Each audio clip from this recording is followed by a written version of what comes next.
Ons is by week 3 van die gebed, ons gebedslys, en ons dink vanmôre aan voorsiening, vir basiese behoeftes, die tema is God as voorsiener, en ons dink bijvoorbeeld vanmôre aan Somalië, waar hongersnood en terreur Christene baie hard getref word, wêreldgebeure, dink ons aan die humanitêre krisis, daar is so baie daarvan, dink maar aan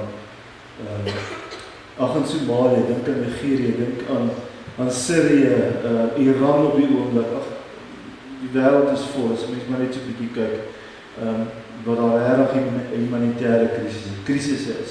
So kom ons dink daaraan ook in hierdie week wat kom, en ons bid ook vir daardie mense. Teksgedeelte vir hierdie week, Filippense 4 vers 19, my God sal in elke behoefte van julle voorsien volgens sy rykdom in Christus Jesus.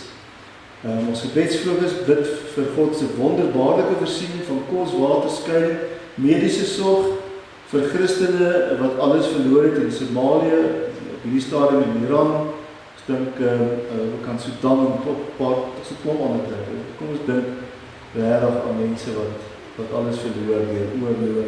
In ons eie land kan ons maar dink die mense daar in Limpopo en Oos-Transvaal en groot dele van Natal waar die vloede is.